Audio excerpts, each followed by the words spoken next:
নমস্কাৰ বন্ধুসকল, মই হিৰেন।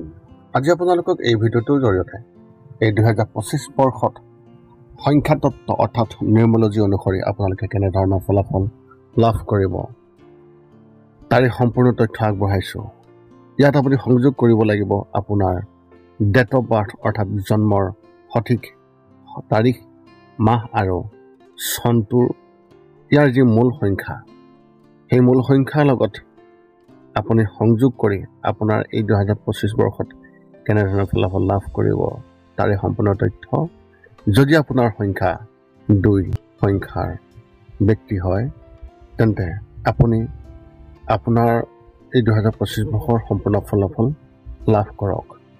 প্ৰথমে মোৰ চেনেলটো আপোনালোকে ছাবস্ক্ৰাইব কৰি ল'ব, যাতে মোৰ পিছৰ ভিডিঅ'বিলাক আপোনালোকে সহজে লাভ কৰিব পাৰে। লগতে মোৰ ভিডিঅ' যদি ভাল লাগে তেন্তে লাইক আৰু শ্বেয়াৰ কৰিব, কমেণ্ট কৰি আপোনালোকৰ মনোভাৱ প্ৰকাশ কৰিব। এতিয়া আহোঁ মূল বিষয়ত। আজি এই ভিডিঅ'ৰ উদ্দেশ্য হৈছে নিউমৰলজি অনুসৰি আপুনি আপোনাৰ আগন্তুক বৰ্ষৰ ফলাফল আপুনি জানি লওক। আগন্তুক বৰ্ষটো হৈছে 2025 বৰ্ষ আৰু এই 2025 বৰ্ষৰ বিশেষ সংখ্যা হৈছে 9 আৰু এই সংখ্যাই শনিদেৱক ইণ্ডিকেট কৰে, অৰ্থাৎ এই নম্বৰ শনিদেৱৰ নম্বৰ। যদি আমি চাওঁ তেন্তে এই বছৰ অৰ্থাৎ এই 2025 বৰ্ষৰ মুঠ সংখ্যা 9 আৰু এই বছৰ সকলো সংখ্যাৰ যোগফল 9। সংখ্যাৰ বিজ্ঞান ভিত্তিত 9 সংখ্যাক মংগল গ্ৰহৰ সংখ্যা বুলি গণ্য কৰা হয়। যদিও ইয়াত মন কৰিবলগীয়া কথাটো হ'ল এই 2025 চনৰ সংখ্যা তৈয়াৰ কৰাৰ ক্ষেত্ৰত 2 আৰু 5 সংখ্যাৰ গুৰুত্বপূৰ্ণ অৱদান আছে। এনে পৰিস্থিতিত আমি কেৱল চন্দ্ৰ আৰু বুধৰ প্ৰভাৱত গঠিত হোৱা এই মংগল গ্ৰহৰ 9 সংখ্যাৰ এই সংখ্যাটোক শক্তিশালী বুলি গণ্য কৰাই নহয়, ইয়াক সুষম শক্তি থকা বুলিও বিবেচনা কৰিব পাৰি। কাৰণ 2025 বৰ্ষৰ 2 নম্বৰৰ সংখ্যা সৰ্বাধিক পৰিমাণত আছে, যাৰ সহায়ত মংগল গ্ৰহৰ সংখ্যা গঢ় লৈ উঠিছে। এনে পৰিস্থিতিত চন্দ্ৰ আৰু মংগল গ্ৰহৰ সংযোগক কোনো ক্ষেত্ৰত ভাল আৰু কোনো ক্ষেত্ৰত বেয়া সংখ্যা বুলিও গণ্য কৰা হয়। কাৰণ এনে সংমিশ্ৰণে মানুহৰ জীৱনত আৱেগিক কৰি তোলে বুলি ধৰা হয়। নিউমৰলজিত অৰ্থাৎ সংখ্যাতত্ত্বত 2025 বৰ্ষৰ ফল এই বছৰে আপোনাক আৱেগিক আৰু ভাৰসাম্যহীনতা দিব পাৰে। এতিয়া আমি পলম নকৰি এই 2025 বৰ্ষটোত আপোনাৰ সংখ্যা অনুসৰি আপুনি কেনেধৰণৰ ফলাফল লাভ কৰিব তাৰে সম্পূৰ্ণ তথ্য লাভ কৰোৱা হওক। এতিয়া আগবাঢ়িছোঁ 2 সংখ্যাৰ ব্যক্তিসকলৰ বাবে। যদি আপুনি যিকোনো মাহৰ 2, 11, 20 আৰু 29 তাৰিখে জন্মগ্ৰহণ কৰিছে, তেন্তে আপোনাৰ ৰেডিক্স সংখ্যা হ'ব 2। চন্দ্ৰৰ প্ৰভাৱৰ বাবে আপোনাৰ ভিতৰত যথেষ্ট শক্তিশালী সৃষ্টিশীল ক্ষমতা থাকিব পাৰে। আপুনি এজন আৱেগমুখী ব্যক্তি, অৰ্থাৎ আপুনি হয়তো এনেকুৱা এজন ব্যক্তি যিয়ে সৰু কথাবোৰক লৈ আৱেগিক হৈ পৰে। অৱশ্যে বিশেষ কথাটো হ'ব যে আপুনি আনৰ অনুভৱক সম্পূৰ্ণৰূপে সন্মান কৰে। সেইবাবেই আপুনি আশা কৰে যে আনৰ পৰাও আপোনাৰ অনুভৱক সন্মান কৰক। চন্দ্ৰৰ প্ৰকৃতি চঞ্চল বুলি গণ্য কৰা হয়, সেয়েহে কেতিয়াবা আপোনাৰ ভিতৰত চঞ্চলতাৰ অনুভূতিও দেখিবলৈ পোৱা যায়।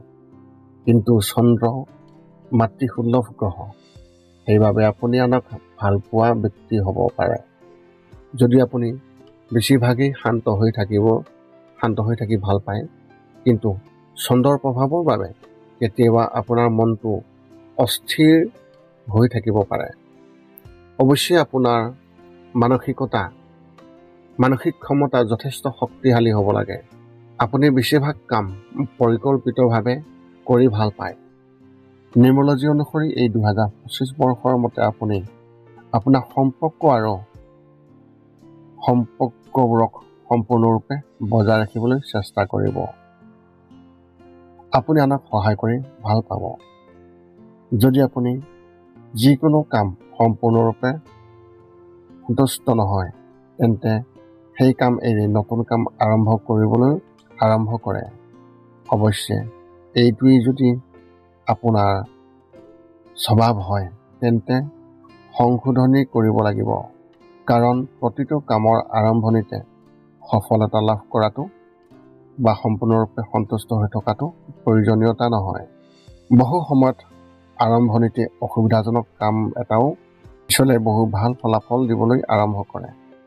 গতিকে আভ্যন্তৰীণ ধৈৰ্য আৰু অধিক বৃদ্ধি কৰিব লাগিব। কাৰণ ধৈৰ্যৰে কাম কৰিলে বিভিন্ন বিষয়ত সফলতা লাভ কৰিব পাৰি। অৰ্থাৎ আপুনি এতিয়া যিমানেই শতকৰা সফলতা লাভ নকৰক কিয়, বহু ধৈৰ্যৰ পিছতহে সেই সংখ্যাৰ বহু পৰিমাণে বৃদ্ধি পাব পাৰে। সৰু সৰু কথাত হতাশ হোৱাটো উচিত নহয়। এই কাম কৰিলে আপুনি অধিক নিষ্ঠাৰে কাম কৰিব আৰু অধিক অগ্ৰগতি লাভ কৰিবলৈ সক্ষম হ'ব। নিউমৰলজি অৰ্থাৎ সংখ্যাতত্বৰ মতে এই 2025 বৰ্ষৰ মতে মূলতঃ 2, 1, 2, 9, 5 নম্বৰৰ সংখ্যাই আপোনাৰ ওপৰত বিশেষ প্ৰভাৱ পেলাব পাৰে। 9 সংখ্যাৰ বাহিৰেও বেছিভাগ নম্বৰেই আপোনাক সমৰ্থন কৰা যেন লাগিব।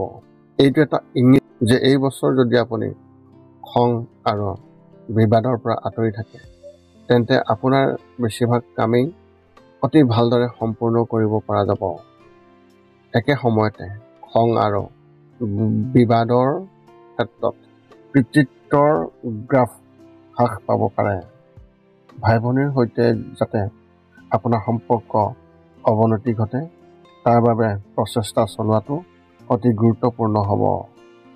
আপোনাৰ ওচৰ চুবুৰীয়াৰ সৈতেও যাতে আপোনাৰ সম্পৰ্ক ভাল হৈ থাকে তাৰ বাবে প্ৰচেষ্টা চলোৱাটো অতি প্ৰয়োজনীয় হ'ব। ভূমি, অট্টালিকা আৰু যান বাহনৰ সৈতে জড়িত বিষয়বোৰত আপুনি সাৱধানতা অৱলম্বন কৰিব লাগিব। যদি আপুনি এই ক্ষেত্ৰসমূহৰ সঠিক নিয়ন্ত্ৰণ পায় তেন্তে এই বছৰে আপোনাক বহু ভাল কৃতিত্ব দিব পাৰে। যদি আপোনাৰ কাম অংশীদাৰিত্বৰ হয় তেন্তে এই বছৰ আপুনি অংশীদাৰিত্বত অতি ভাল প্ৰদৰ্শন কৰিব পাৰিব। আপোনাৰ ব্যৱসায়তো হয়তো বহু ভাল কাম কৰিব। যদি আপুনি যিকোনো ধৰণৰ সৃষ্টিশীল কামৰ লগত জড়িত হয় তেন্তে এই বছৰ আপোনাৰ সৃষ্টিশীলতাৰ উন্নতি হ'ব পাৰে। আপোনাৰ সৃষ্টি বা কাম মানুহে হয়তো বহুত ভাল পাব। এইবাৰ কেৱল কৰ্মক্ষেত্ৰতে নহয়, ব্যক্তিগত সম্পৰ্কতো বহু ভাল কাম কৰা দেখা যাব। আপোনাৰ আত্মীয়সকলেও এই বছৰ আপোনাৰ লগত বহুত ভাল ব্যৱহাৰ কৰা দেখা যাব। 1 নম্বৰৰ প্ৰভাৱে চৰকাৰ আৰু প্ৰশাসনৰ লগত জড়িত বিষয়ত সফলতা লাভ কৰাত সহায় কৰিব। আদালতৰ সৈতে জড়িত বিষয়ে হওক বা যিকোনো চৰকাৰী বিষয়ে হওক, সাধাৰণতে এই ক্ষেত্ৰত আপুনি অনুকূল ফলাফল পাব। এই বছৰ আপুনি পিতৃ সম্পৰ্কীয় বিষয়তো অতি ভাল ফলাফল লাভ কৰিব পাৰিব। অৰ্থাৎ এই বছৰ বেছিভাগ ক্ষেত্ৰত আপুনি যেন বহু ভাল ফলাফল পাব। কেৱল 9 সংখ্যাৰ প্ৰভাৱেই ইংগিত দিছে যে যদিহে এই বছৰ এনে পৰিস্থিতিৰ সৃষ্টি হয় য'ত আপোনাৰ ধৈৰ্য বিফল হ'বলৈ আৰম্ভ কৰে বা আপুনি কাৰোবাৰ ওপৰত বেছি খং কৰে তেন্তে সেই পৰিস্থিতিত নিজকে শান্ত কৰি ৰাখিবলৈ চেষ্টা কৰক।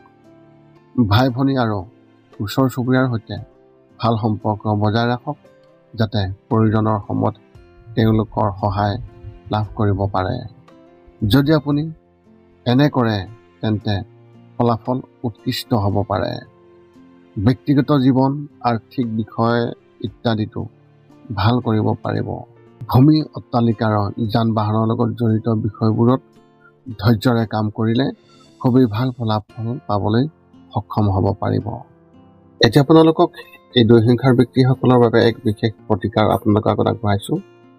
আপোনাৰ মা আৰু মাতৃসদৃশ নাৰীক আতিথ্যৰে সেৱা কৰি আশীৰ্বাদ ল'বলৈ চেষ্টা কৰক।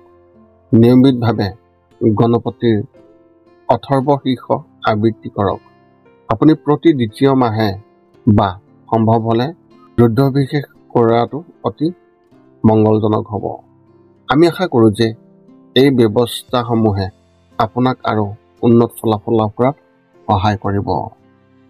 এই আছিল এই 2025 বৰ্ষত মূল সংখ্যা যিসকলৰ 2 সেই ব্যক্তিসকলৰ সম্পূৰ্ণ তথ্য আপোনালোকক এই ভিডিঅ'টোৰ জৰিয়তে আগবঢ়োৱা হ'ল।